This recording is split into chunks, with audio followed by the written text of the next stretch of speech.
even other idols. Paul was working a lot. And so he put Abraham a lot. And so in a very positive way. And so Abraham was known as the father of faith, and he was the only one, according to what's recorded, known as a friend of God. Right? And we understand that to be mainly because of his faith. Mainly because of his faith and his walk with the Lord. So we can learn something from it and apply it to our lives. And so the steps are number one. The question was, what made God to have fellowship with Abraham? Who remembers? What made God to start that fellowship with Abraham? Or what brought about the union? What brought about Abraham hearing God's voice? Abraham leaving his place, his country, and walking out. Why didn't God speak to Abraham's brother? Well, we don't even know brother's name. Not sure if he had a brother, but very likely he probably had one. But what was the beginning of it? Exactly. He longed for God, and the key verse for that would be Romans 4:1. It says that Abraham found. Abraham found. That means he was looking. And you can see it throughout the history. Whenever someone is searching for God, looking for God, you see them finding God. Right? Finding God. And that also in our life, even though we are born again, we still want to know God more. A little more. That we don't want that longing to die out, to quench out, and we want that to keep going, like we say about Saul, who became Paul. When he met the Lord, who are you? But then after 25 years, writing in the Philippines, he said, that I may know him. I still want to know him. I still want to know him. So, longing to know the Lord, because that longing will keep us intimate with the Lord and constantly having fellowship, right? And so Abraham longed, and like I give an example about Cornelius and his family. Gospel has not come to Cornelius; he was a Gentile, but yet, and we didn't know about cross or Jesus or nothing, except it says he prayed to God always, and gave alms to people. And an angel came and said, "Your prayer has been heard, and God has seen your alms. I've come to help you. And go send someone for Peter." So, like that, people have longed for God. And I've heard testimonies even Papua New Guinea when I went to go to a village. They will say stuff, some testimonies. I didn't know God. I didn't know anything. I was religious background. I longed for God, and now I'm born again. I'm saved. Beautiful stories that, and some of them can't read. They're illiterate. But yet, because of longing for God, they found God. So, number two, that was the beginning, because I also want to keep in mind, otherwise, we can get into this mentality, God favors people. We can get in the mentality, God favors that person, so that person hearing God's voice more than me. Well, I'm not good enough, or I'm not holy enough, or I'm not whatever. God is not favoring much. It's a lie. It's actually indirectly or passively, in some sort or some way, blaming God for us not having enough of God. That person hearing God's voice and like maybe God favors him. It's a lie. It's according to our longing, our desire. Because God is not a respecter of persons. God is not a respecter of persons. For God, He's still not equal. And so, number two, when Abraham longed for God, second step would be he saw the glory of God. Right? Acts 7:2. I'm just reviewing what we already studied. He saw the glory of God. So God of glory appeared to Abraham. So we don't know how it was, but looking at two examples of when God appeared to Moses with the burning bush in the glory, the light, and the Lord appearing to Saul in the Damascus in a bright shining light, it must be something quite similar. It says, God of glory appeared to Abraham. God of glory. So, and that really impacted him. God of glory appeared to Abraham. That really impacted him. And he made a decision to leave. And so for us, what that means is greater our revelation of Christ in us, so is the impact of God, the glory of impact. Because Christ is the glory of God. He's the express image of God, Hebrews 1:3. So greater we grow in revelation of Christ and who we are in Christ, and going from head knowledge to a revelation is so needful. It's so needful and that to impact our heart. Because the heart is not really touched. It's not really touched yet. Because sometimes we can have a head knowledge, a bunch of verses that we know. But until the heart is impacted, nothing will get done. It just we can become like Paul says, knowledge pops up. And some of the people that sit down and debate with, they know scriptures. They can quote scriptures and they have knowledge, but it hasn't made an impact in the heart yet. It hasn't made an impact in the heart yet. So that's where the glory of God, when God appeared to Abraham, God of glory, that impacted him, and then he left. He left that place. Right?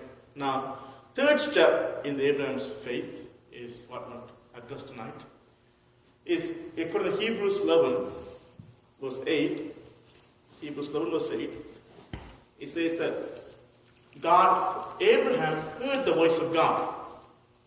By faith, Abraham, he was called to go out into a place which he should after receive for inheritance, obeyed, and he went out, not knowing where he went.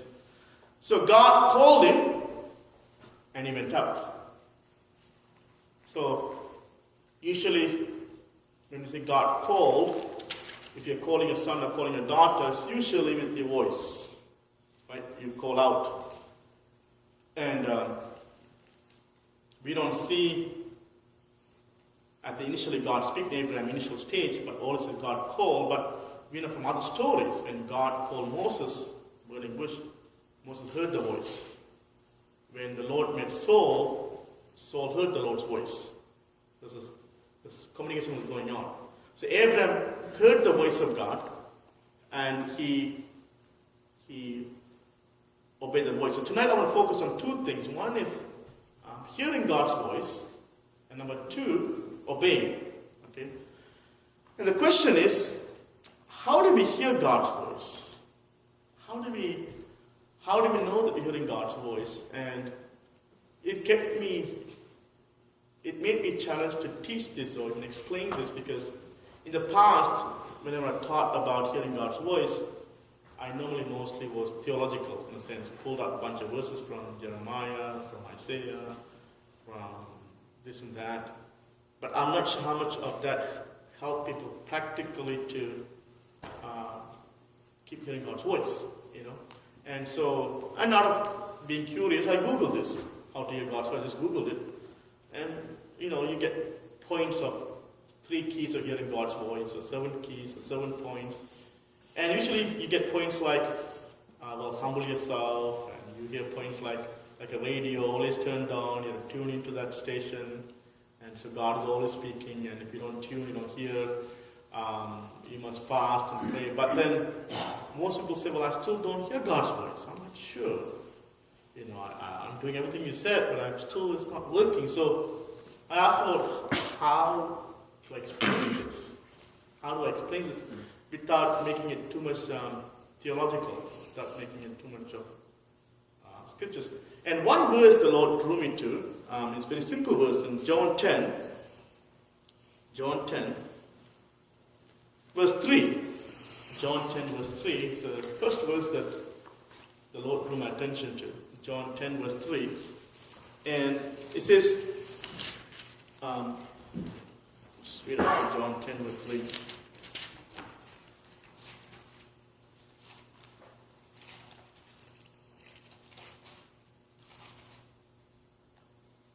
To him the portal openeth, and the sheep hear his voice. We'll stop there. That phrase, the sentence, the sheep hear my voice.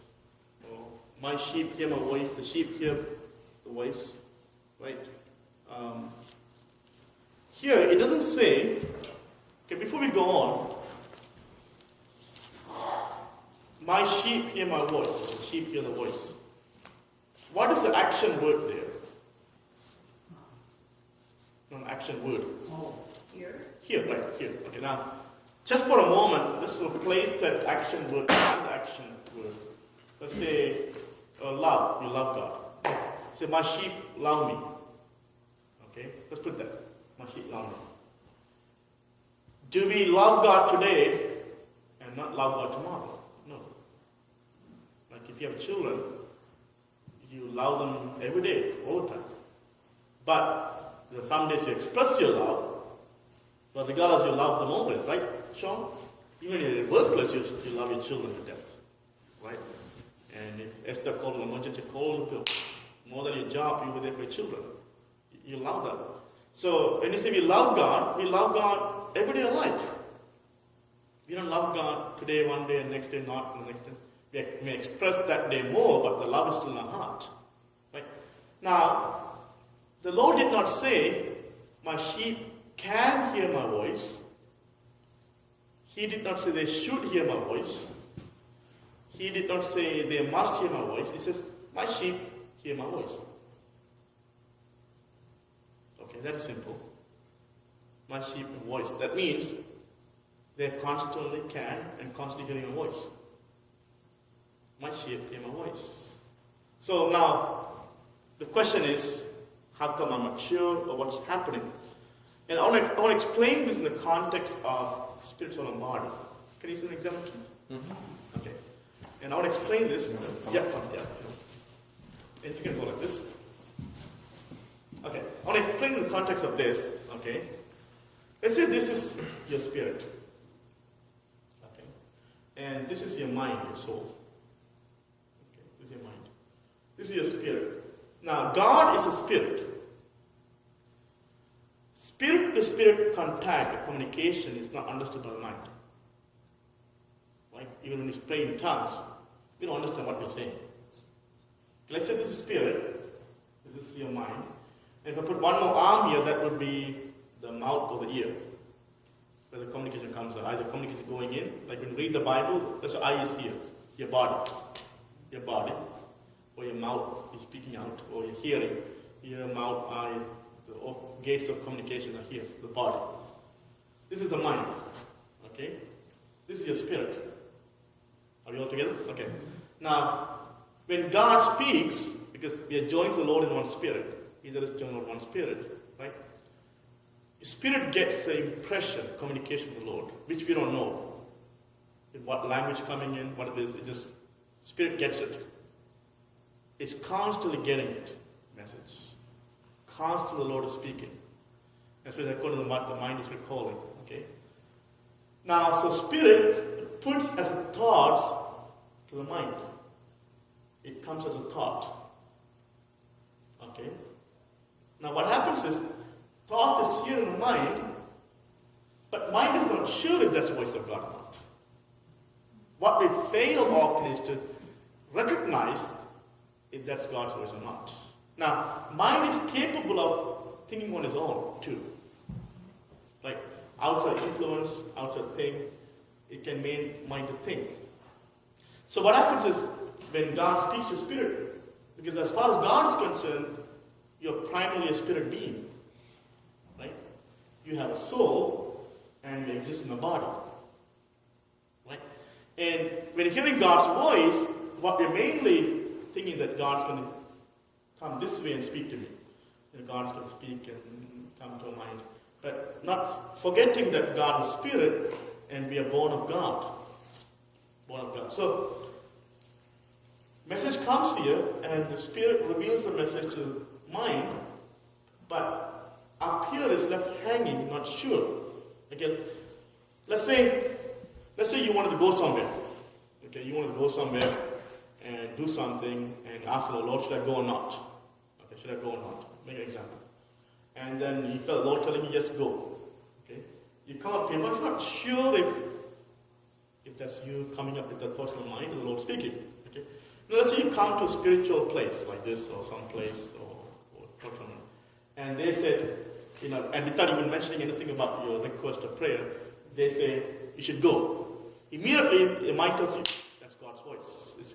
What is happening is that in your mind you're getting a confirmation from an outside source. And that confirmation can come to reading Bible, eye gate, hearing a message, a sermon, or someone else speak to you like a word of knowledge or prophecy, usually what's happening is these things coming from external source, so to speak, or from reading Bible or hearing someone speak, is confirming what the Spirit of the Lord has spoken to you. And then that gives you enough strength. Yes, is God speaking to me? I should do it. Right? But training up our mind in such a way that we can do without outside confirmation is the growth. And usually, how do we know that is the Lord speaking? Usually there'll be some peace. Some peace along with it. A thought. So, it is not a matter of God is speaking or not. It is a matter of us, if you're recognizing what God is speaking. My sheep hear my voice. It's constantly going on. Fellowship. God loves to have fellowship. God longs to have fellowship. God, in the Garden of Eden, God even walked down in the pool to have fellowship. Right? And now how much more that we are born of God, our sins are cleansed by the blood of Jesus. God's constantly speaking, but it's usually left hanging in our mind, and usually we are waiting for some kind of confirmation to proceed with that voice. And if we don't get a confirmation, we cannot drop it. And then we think, well, that was my thought or my idea, my thing. And we just drop it. And we keep dropping God's voice, thinking they're our thoughts. Just thinking our thoughts. Now, sometimes, as we train up our mind more, we don't know the outcome. It's good to know when God speaks to us something and we do it, and we see the outcome. Like, for example, if I came and told Sean, tomorrow you should take a break, don't go to work. Well, God already told me that. Right? And now I'm confirming it. Now, sometimes there may not be confirmation of what God has already spoken to you, but training our mind to still go out and do it because you have peace to follow up with it. For example, there's one preacher in USA, I know him, Don Spies. God told him to go preach in the street corner, and when he went to preach there was nobody. There was nobody in the street corner. Right? And he preached, and 15-20 minutes he preached, and then he stopped. And there's not a dog around.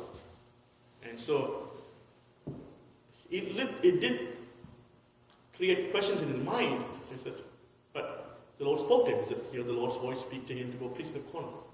And then a couple of weeks only later, in one of the meetings, a young man walked up to time of testimony and said that on a such and such date, I was in this abandoned building and I was about to take my life. And there was this preacher in the street corner telling me to repent. And it seemed just like he was speaking just to me. He was just speaking to me. And he was just speaking to me. And I had the rope ready. I was going to hang myself. But I knelt on my knees and I became born again that day. Now, it's good if we can get confirmation each time we do what God speaks to us. But sometimes we don't get the confirmation. So we drop. So again, is this mind, it's good to know that the Lord is speaking to you a lot. It comes in a thought. Here you get impression from the Lord, because Holy Spirit and your spirit and the Lord are joined, one. And whatever communication going on with the Lord and your spirit, we don't know what language is going on. We don't know what communication is going on, because God is spirit and the spirit. So, and spirit, because that's who you are. Because sometimes we think this is who we are. Right? This is not who we are. This is only the second part of our being. This is the primary part. This is the secondary part. This is who we are, actually. Who we are. And the spirit put through God and from God, put the thoughts.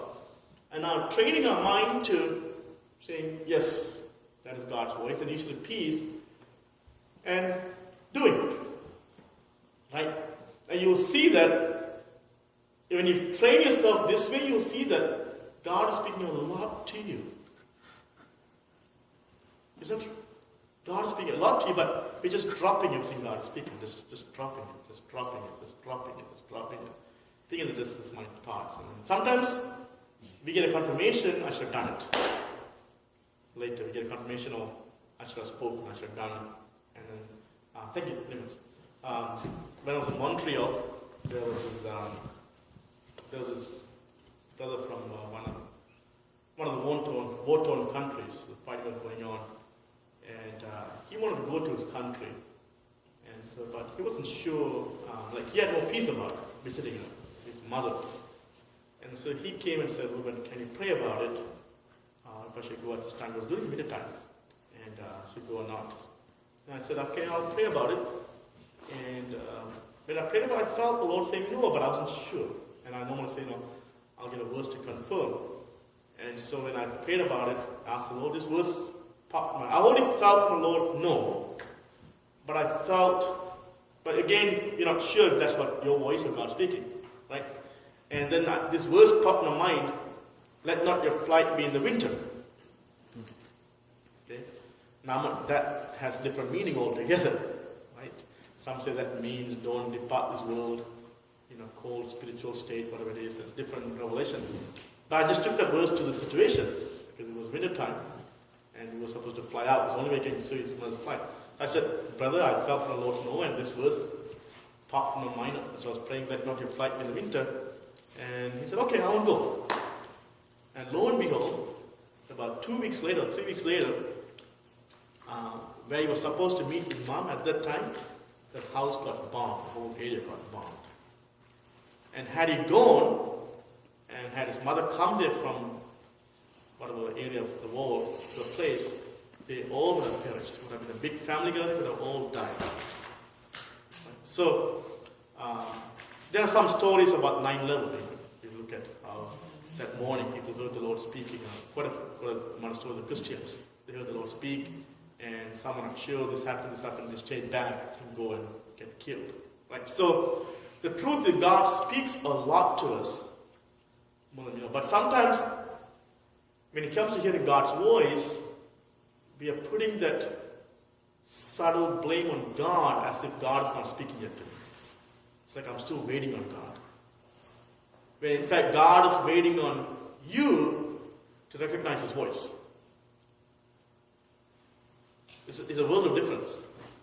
God is waiting on you to recognize, because God loves you, right? And it's not God trying to hold anything back. Because sometimes we have the religious mentality God is holding back, right? And I always, if you have any doubt about God or God's action toward you, this verse, which is very powerful, is good to remind us of Romans 8:32. He that spared not his own son, right? God didn't spare his son. I mean, that's like a huge thing. God did not spare his son. Right? Romans 8:32. God did not spare his son, but delivered him up for us all. Right? So, how shall he not with him also freely give us all things? Right? Now, God did not spare his son. Would he hold back from talking to us? Doesn't make sense. God did not spare his son. That's huge. And I normally say, if I were to die for some place or some group of people, I might die, but I wouldn't want my son Jeremiah to die. I would want him to be safe and go home and be with his mom. And I might die. But it says, God did not spare his own son. That's his amount of love. Because enemy has a tricky way of putting thoughts in our mind, also saying, well, see, God is not speaking to you yet. It's like a subtle form of blaming God for not hearing the voice of God yet. It's very subtle. Yeah, I don't know what God is speaking. I don't know what. It's like the religion. Here's a different religion. Look at it. Religion makes one to keep waiting on God. The true Christianity is God is waiting on you. The religion makes one to keep waiting on God, and some will be waiting eternally. I'm still waiting on God. I'm still waiting on God. I'm still waiting on God. After 2 years, I'm still waiting on God. I'm still waiting on God. Right? That's religion. It's like God hasn't spoken yet. God hasn't done yet. God hasn't accomplished yet. It's like God. It's like it's only when God moves, and they'll bring stories like the angels stirring up the water, and like when well, that doesn't apply to you. You're a son of God. You're a child of God. God would spare his son. Why would he hold back from giving an answer about a job or something? Why would God hold back from something that's important to you? Because what is important to you is important to him. Right? What is important to your own children is important to you. Right? As a loving mommy, Esther, if your children ask you for questions, because you love them, you would want to answer the question. You're not going to say, no, but come after 5 days. No. Unless you were surprised in 5 days, it's a different story. But unless if you don't have planned to surprise them in 5 days, you just want to give answers that day. Right? Same way, it's good to realize that God is waiting on us. It's good to shift that mentality over. And that way it puts the request, that it puts that pressure on us to recognize his voice than keep waiting on God eternally, and it's like God is not speaking yet, God is not speaking yet, God is not speaking yet. Does it make sense? Yeah, so that's pretty much, hearing God's voice is very simple. It's very simple, and God is speaking to you constantly. My sheep hear my voice, period. My sheep hear my voice, period. It's constantly happening. And at times, it becomes clear because our mind is recognizing it. Our mind is catching it. Our mind is catching it. But most of our mind is just dropping it. Think it's our voice, and we think it's not God, it's just my thought. But if you more you train your mind to think that way, you'll see and start following it. It's amazing how much you can be led by the voice of God. Led by the God's voice speaking to you. Right? Does it make sense? And it's just the simplest way to explain hearing God's voice. Simplest way. And the concept of spirit, soul, and body. Spirit, your soul, your body, a soul, and then body. Right? So that's the simplest way, rather than pulling out too many scriptures. And yet, of course, God can also use other people. Right? And usually what God is confirming what body God is speaking to you in your spirit, because you're a spirit being, and it's usually confirmation of what God is doing. And sometimes even when you hear a truth, something that the Spirit of God already spoke to you, let's say in your own meditation, or your own prayer time, or Bible reading, God already spoke to you, and when you hear it somewhere, in someone teaching or preaching or YouTube, whatever it is, you're actually like linking both and saying, that makes sense. That's right. Actually, both just linking. What you heard from external source came through your ears or eye, reading or hearing. What Spirit spoke to you, and it's like both connecting. Oh, that's right. And then most people act on it. Now that is safe because you're getting confirmation. But confirmation is good. Normally I say for major decisions, let God give a confirmation. It's good because if God through your Spirit spoke to you, He's also willing to confirm it. He's not willing to hold back anything. He'll confirm it. Usually for major decisions, right? But for something minor for that day, or to text someone, to call someone, to do something, we can be led by the voice of God, and that we can train yourself to do more and more. And it's fun. It's fun. And you hear a voice back saying, other day I texted a person in DC that I knew in New York many years ago. And I texted a verse. He said, wow, it's very interesting. Pastor just preached that verse last night. And the way you explain now, it makes sense more. I mean, how many verses in the Bible? And I felt urged to text this one verse to the person saying, just meditating on the verse because Pastor spoke about the verse last night, and I'm meditating, and you tell the same verse to me.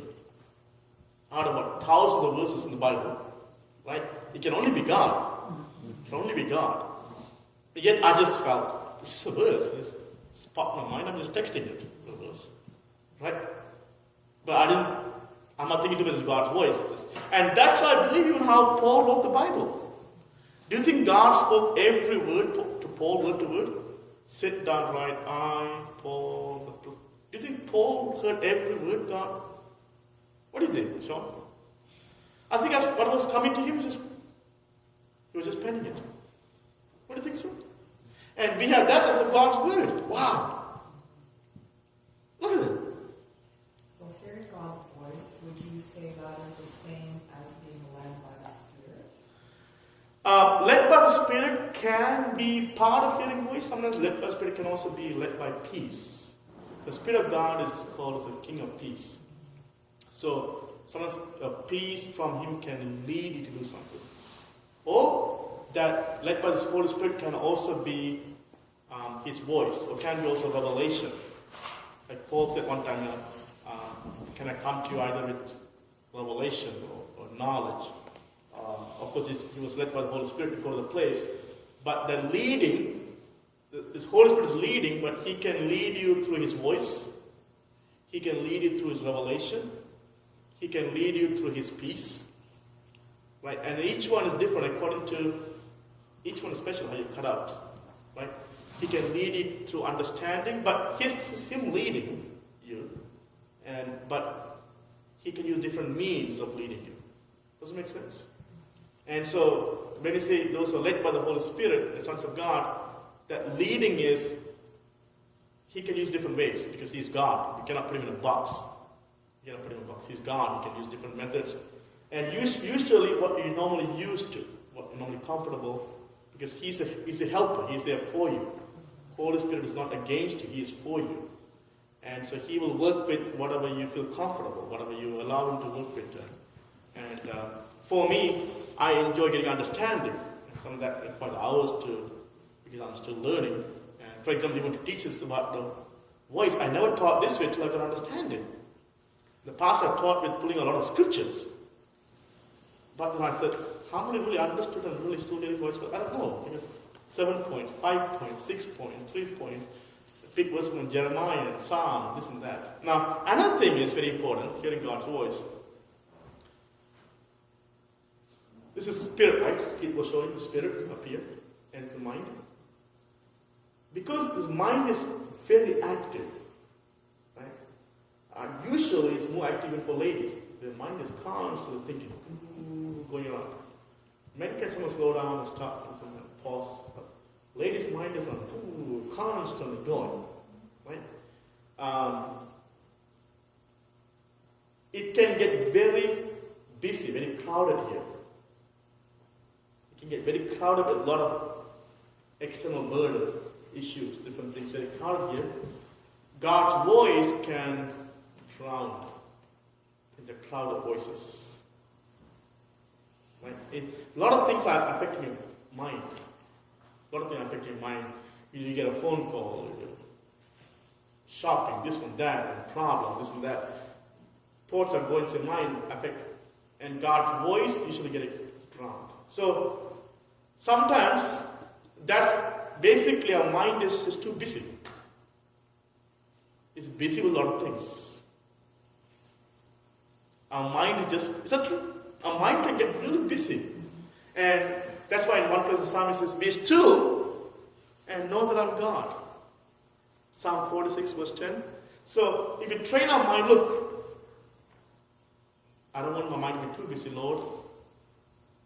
I'll recognize what you're speaking to me. And you'll catch something. You recognize what the Lord is speaking to you. If you tell your mind, slow down, stop now. Don't let the voice of God drown in my thoughts. I don't want my God's voice to drown, and I want to take time to think that if you would train your mind when the need comes to not to be too occupied, too busy, right? You can train yourself to hear God's voice more. And usually if I'm meditating on scriptures, usually I'm trying to think about anything else in life. I'm not thinking about anything, nothing. Just understanding scriptures, whatever it is. So I'm 100% glued to it. Trying to understand. And so I kind of shut out other voices, other concerns, other burdens. Just out. I need to get understanding. I need to teach. I need to help people. Right? So I'm putting out the voices out. Because mind can easily get very busy. Very loaded, very busy. And because God's voice is so still and God's voice is so peaceful, His voice gets drowned out. So you get a practice of, that's why it's amazing. I went to El Salvador some years ago, And there were some young people from Toronto. And they had grown up in the church and all that. But quite a few of them testified in the meeting. He said, when I'm in Toronto, I can go for a year without hearing God's voice. I mean, these are like really born-again kids, young people, and spirit-filled, tongue speaking and all that. And they would say, but I come here and God is speaking to me every moment. So was it because it was quieter? Actually, your mind's not occupied about the cares of this life too much. Yes. When mind is occupied about studies and worries and money matters and health matters and house matters, roots matters, dog matters, cat matters, shoe matters, a lot of matters are there, all the concerns. And they all just constantly go through mind, shopping and this one and that one, that one. But it's when some people go to places like that, they're like forgetting about all those things, then God's voice becomes so clear. And that's why some people that go to like a mountaintop or go to a remote place, what they're saying is that surrounding is psychologically telling them, forget about your busy life. Forget about your business of life. Just focus on the Lord. They'll hear a lot of revelations. But you don't have to go to the place. You don't have to go to the mountain to hear God's voice. If you can train yourself even in a bedroom, and a lot of Christians, including myself, they hear a lot of God's voice in the bathrooms. Is that true? They go to the bathroom, they get a revelation. It's like you're shut out, you're by yourself, you're not thinking too much. Wife is not there, kids are not there, others are not there, and they're there for 5 or 10 minutes, 20 minutes, or take care. You hear God speak to you. Anyone like that? It's like, praise too. how come I'm hearing God's voice more in the bathroom? Some people like that, not all. And not all, some people like that. Anyone here like that? You hear sometimes more in God's voice in the bathroom than in the kitchen or in the living room? Because you're shutting off other voices. Your mind is quieted and you recognize God's voice. So again, you want to train our mind to think it's not I'm waiting on God. God is waiting on you to recognize His voice. My sheep hear my voice. God is constantly speaking. And God is a spirit. God is spirit. Right? And that's who God is. God is a spirit. And you are a spirit being. You're a spirit being. And the Lord is already joined to spirit. Because if the Lord is not speaking in spirit constantly, He is not joined to your spirit. And Holy Spirit is joined to your spirit. And so communication between the Holy Spirit and your spirit and the Lord's Spirit is constantly going. Except our mind doesn't know what's happening. Our mind is getting feedback. Our mind is getting feedback. I want our mind to catch it. Our mind to catch it. Lord, what is it, Lord? Catch it. Catch it. Just think of yourself, someone throwing tennis balls at you. And you may catch one and 20 minutes pass by. It's like that, God's voice. Just constantly speak to you. You want to catch God's voice. Right? And so, God loves you so much, He doesn't want to hold anything back. So again, it's not you're waiting on God, but God is waiting on you. That's a true Christianity. The truth. Right? The responsibility is back on us. God is done. God is love. And because He loves us, and His love is as big as who He is love. He's huge. And because He loves us so much, He has no pleasure in holding anything back from you. He wants the best for you. Nothing but the best. So, not to be too busy also helps. And no one says if they're driving by themselves, like they hear God speak. When they're fishing by themselves, like they're fishing and they hear God speak. But in the kitchen, or someone busy with people, you don't hear much clearly unless you're with prayer. So, even in a meeting, if you want to give prophecy, whatever it is, you are just tune out from other voices. And that's why in the spirit in here, you will hear better. Because you're kind of tuning out other voices to catch what God is speaking to you. Does it make sense? Yeah?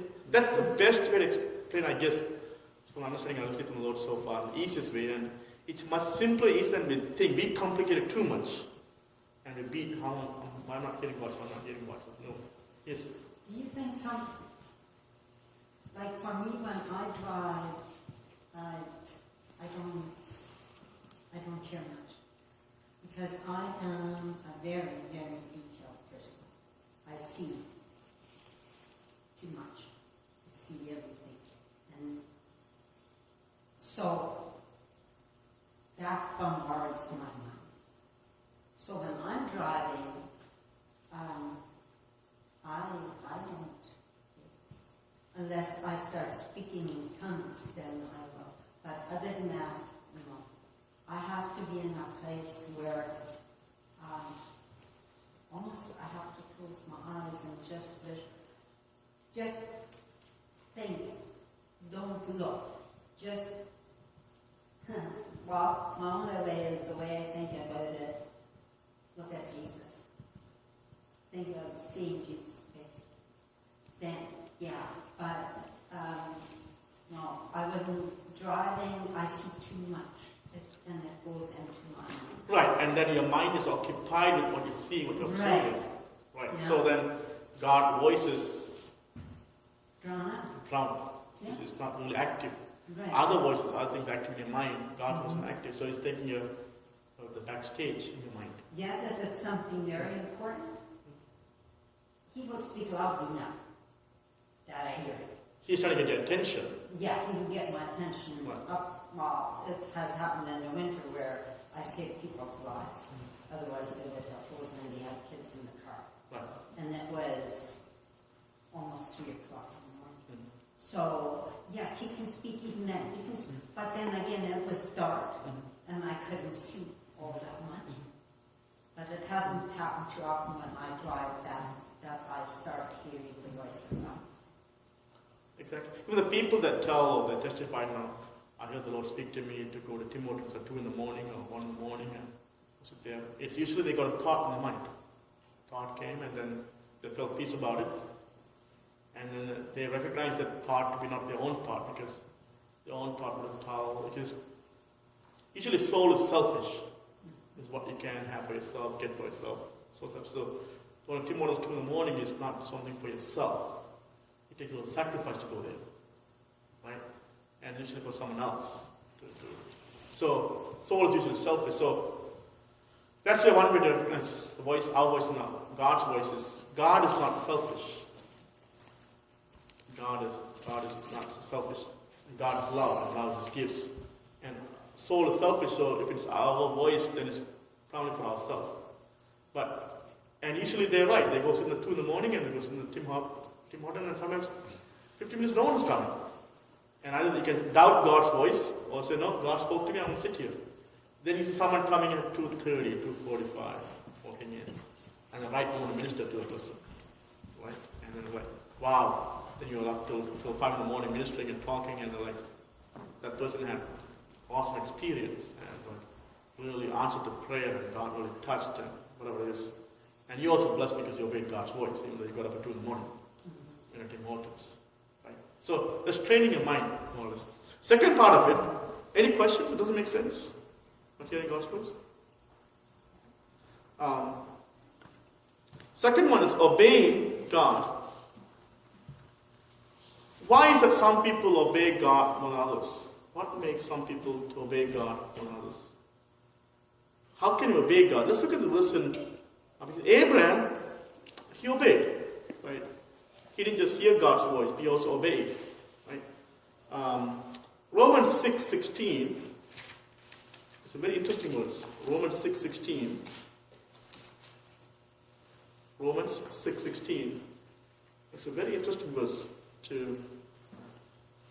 It gives a key about obedience. Romans 6:16. Know ye not that to whom you yield yourself servants to obey? Go stop there for a moment. You yield yourself servants to obey. So before one can obey, it says one needs to yield himself or herself. What would be another word for yielding? Or another word to explain yield. Yield yourself servants. Submit.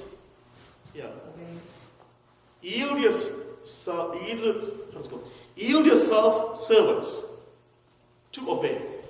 So if you put yield yourself servants, that three words together, one word would be submit, or even a better word might be humble yourself. Right? Humble people are obedient people.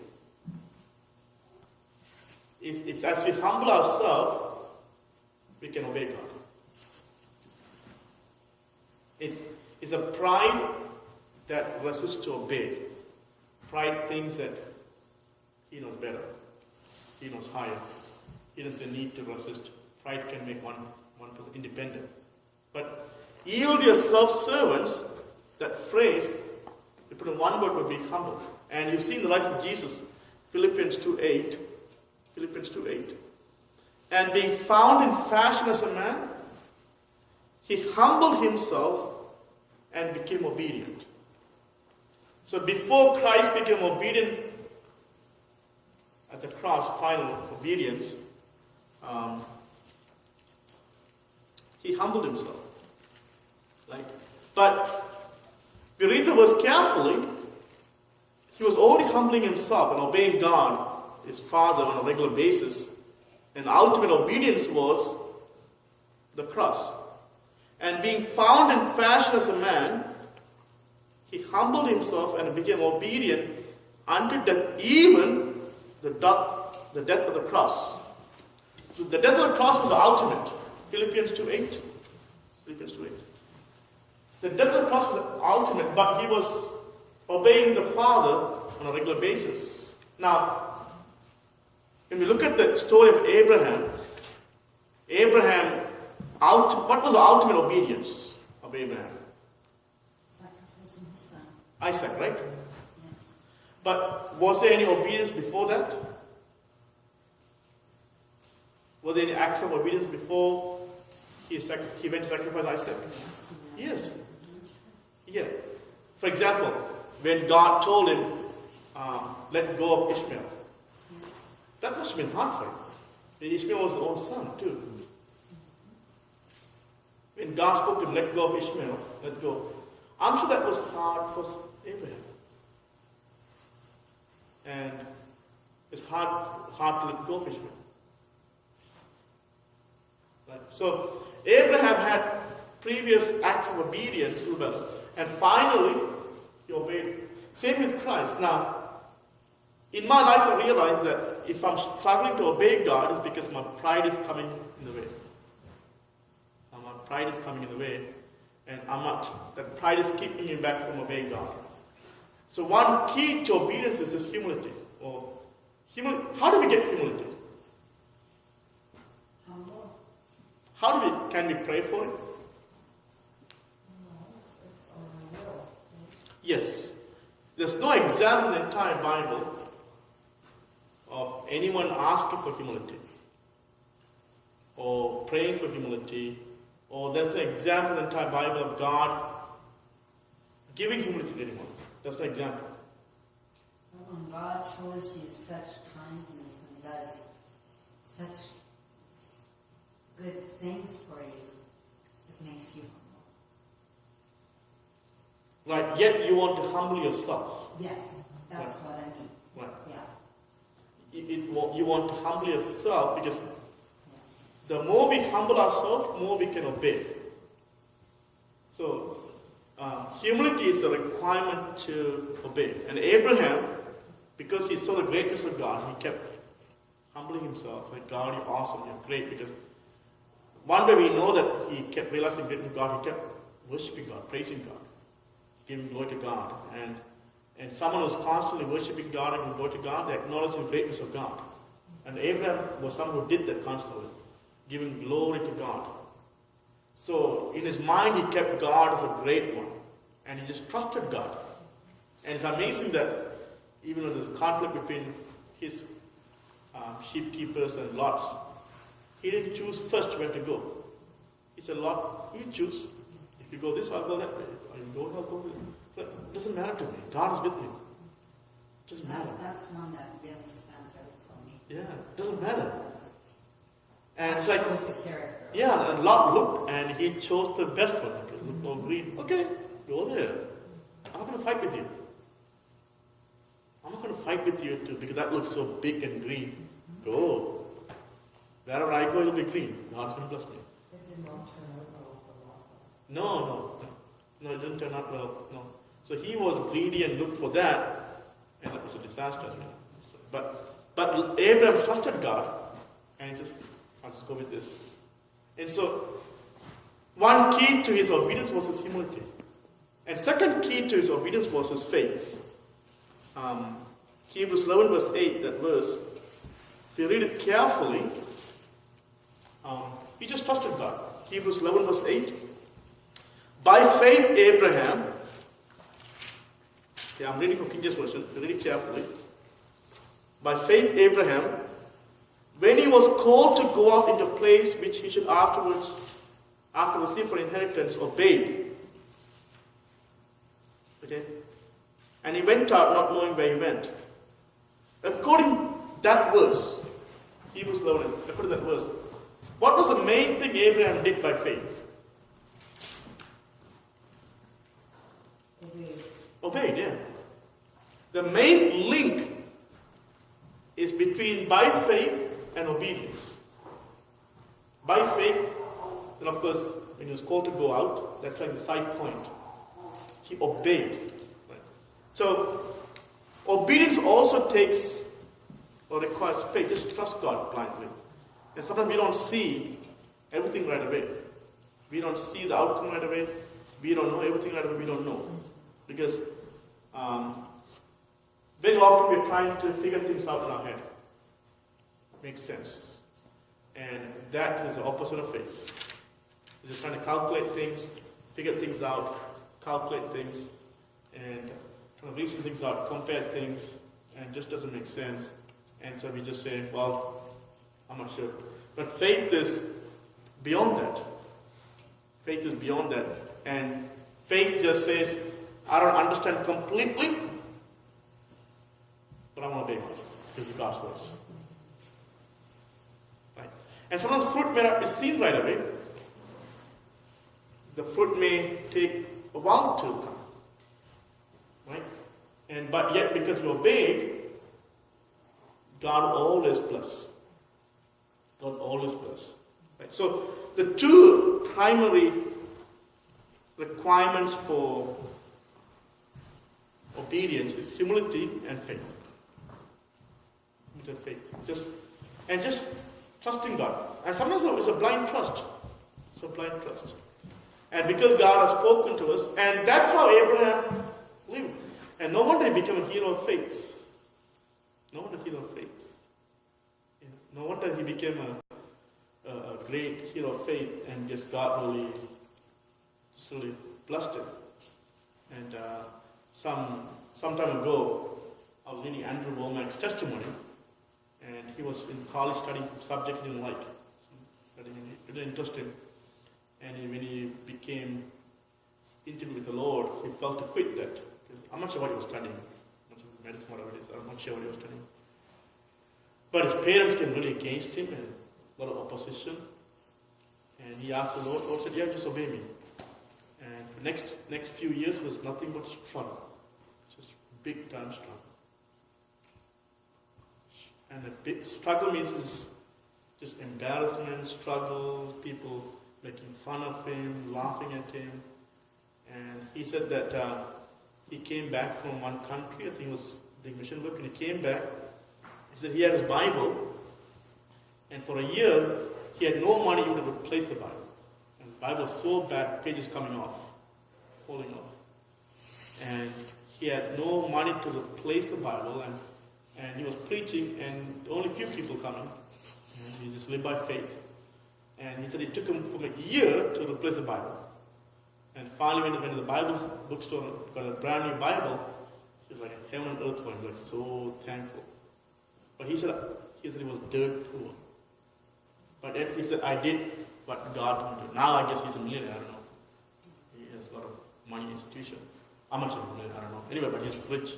But what I'm saying is that that's how he began. Just nothing. Just nothing. And Lester Summerall, he has a story about, the faith continued world. I like the one story. He said that he just got back from, I think, Philippines or somewhere. And he was about 50. When he got back to USA, and he wanted to do some work, but he was staying with another prominent preacher there, somewhere in some part of USA. And this pastor had a big church. And the pastor told this, Lester Summerall, look, your ministry is finished. Why don't you stop ministering, just go back to a regular lifestyle. But then he asked the Lord, this man says my ministry is finished. Is that right? And the Lord said, no, you're just getting started. And by the time Lester Summerall was 50 years old, you're just getting started. And so he got encouraged and started ministering, and then someone gave him a car to drive around. And so he was driving, and then he wanted to go stop by the college, the Bible college. Have you heard the story? He wanted to stop by the Bible college. He shared this, and you can hear one of his YouTube messages. Anyway, and that's all he had. Possession was a car, and so he stopped by the Bible college just to say hi. And he knew some friends from the back, some teachers, Bible college.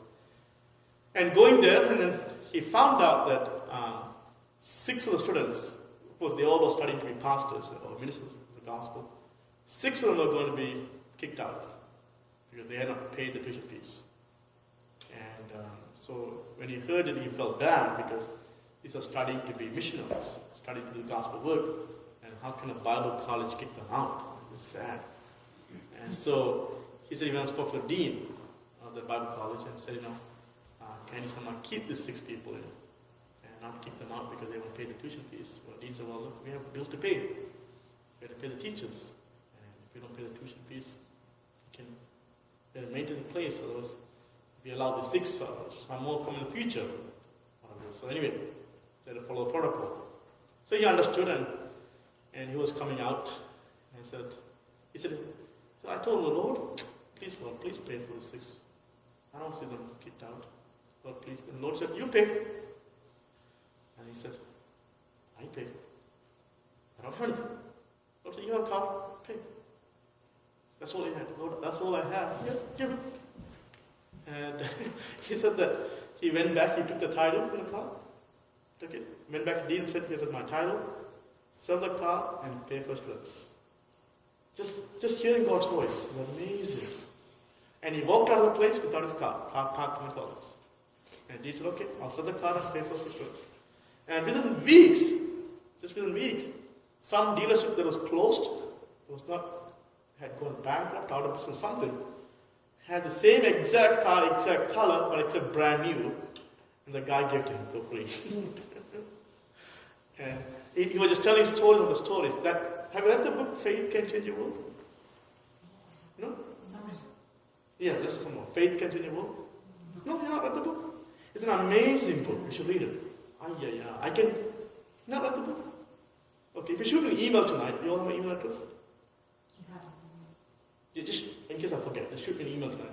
Ruban, then I'll send the book to you. It's an amazing book. It's called Faith Can Change Your World. Faith is a PDF, and it's not theological. Some books are theological, a lot of scriptures and whatever. This is more practical. And you see the samples or examples there, I think. And it's really good. And he says that faith is something that he himself, he was known as an apostle of faith.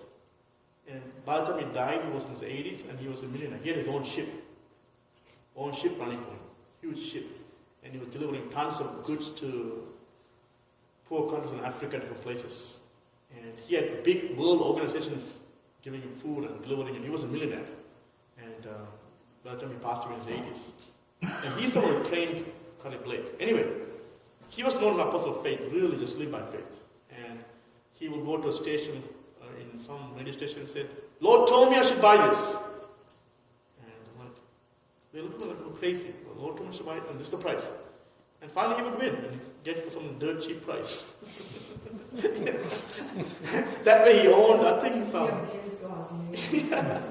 Just authority. God told me this, and this is what it is. And Some of here the favor of God, favor of men as well.